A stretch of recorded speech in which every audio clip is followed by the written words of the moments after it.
There's a Republican congressman who went on Fox Business Network, and I want you to take a look at the issue that he decided to focus on, along with his colleagues. So this is what the Republicans in Washington, D.C., in the House of Representatives, this is what they're talking about, this is what they're focusing on in the midst of massive social unrest, in the midst of police brutality and a pandemic and an economic depression. Watch this.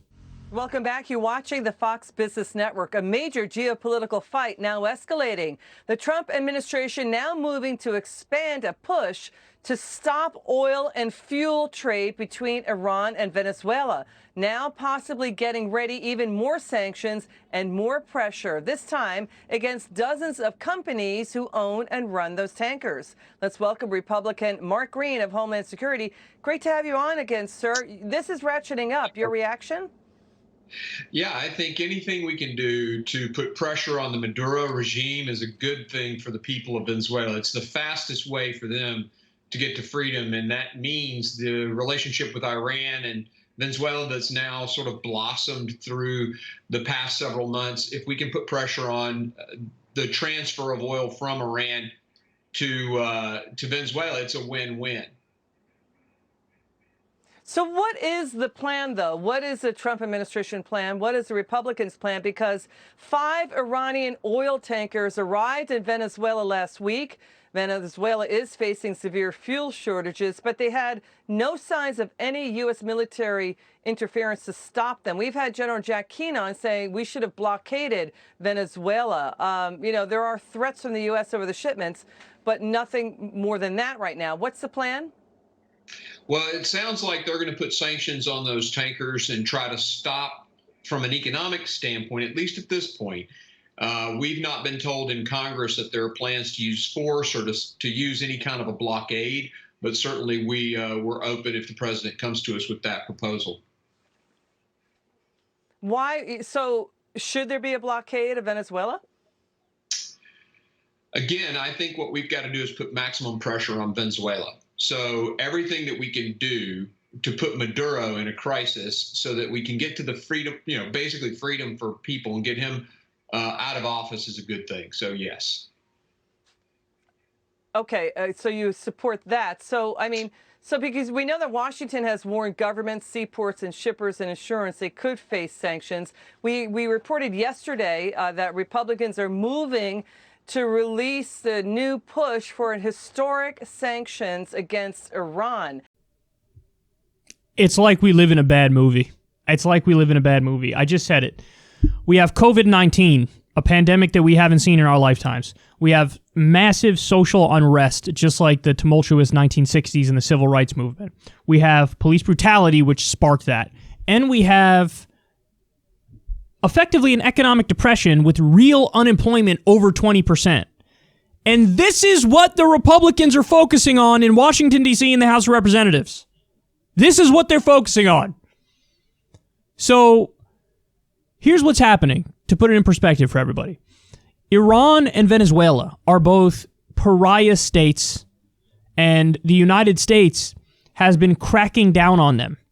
We've been sanctioning them up to their eyeballs. So as a result of that, they're looking for an escape hatch, okay? So they're starting to work with each other because nobody else around the world is going to work with them because we've sanctioned them to the high heavens. So now they're working with each other. They're trading and whatnot. And we look at that, the fact that these 2 pariah states that we've been cracking down on are finding a little loophole and working with each other, and we go, we cannot let that stand. So we're trying to block trade between those 2 countries. By the way, I'm pretty sure that's in contravention of international law because we're not supposed to have any, sway over what they're doing. They're supposed to be sovereign nations. So what are we going to do? We're going to act like pirates on the seas and just stop shipments of stuff from going from one place to the other? What are we talking about here? And so the whole point is stop trade between the 2 of them because let's continue to starve the population, sanction them, effectively have embargoes. And then ultimately what we're hoping is this will piss off the populations enough where it leads to uprisings, and then you have regime change in the two respective countries. Now, the real thing that will happen as a result of this is the civilian populations will be absolutely obliterated and destroyed, and anti-American sentiment will rise because people are not dumb, and they're going to listen to their leaders in Venezuela and Iran, respectively, when they turn around and say, we're trying to do the best we can for you, but the goddamn Americans are blocking us from even trading with each other.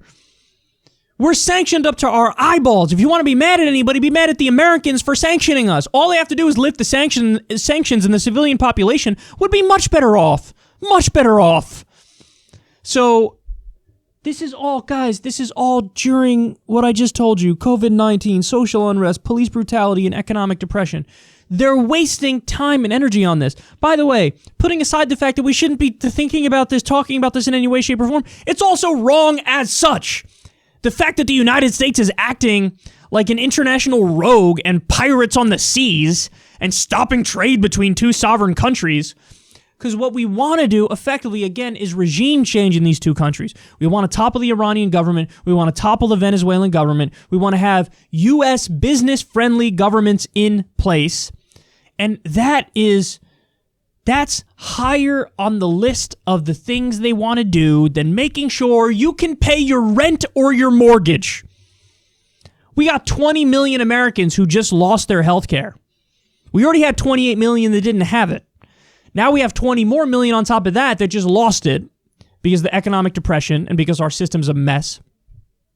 And instead of addressing that, instead of doing UBI, instead of helping you out, they're trying to figure out what else they could do to mess with Venezuela and Iran. This is like an empire in decline, not even happening in slow motion anymore. This is like fast. Look at how misplaced their priorities are. Look at how detached they are from the rest of the population. As if anybody, whether they're on the left or the right, is sitting at home and going, they really should do something about Maduro and the Ayatollah. No, people are sitting around going, oh my God, I have no job, I have no health care, I'm going to get evicted, what the hell is going on? The empire can't stop itself. Isn't it something? They couldn't get their rear in gear when it came to protecting the population from a pandemic. They couldn't get their rear in gear when it came to giving you material well-being in the form of a UBI check. Or nationalizing payroll like other developed countries. They couldn't do that. Oh, we don't know what to do. Oh my God, this is so bad. But they could get their rear in gear when it came to trying to topple Venezuela and Iran. Immediately they start, let's pass this law. Let's do that. Let's get more involved. Even with the Fed, $1 trillion a day in liquidity into the stock market to prop it up and fully implement corporate socialism. $5 trillion bailout from Congress for corporations. Always immediately, oh my God, let's help Wall Street. Let's do more war. Immediately. For you, crickets. Crickets. As Martin Luther King said, it's socialism for the rich and rugged individualism and capitalism for you. And I've never seen a clearer example of it, except now, add into the mix. When it comes to toppling governments, they also get all the attention and all the help that one could ever imagine. And the people are just left behind.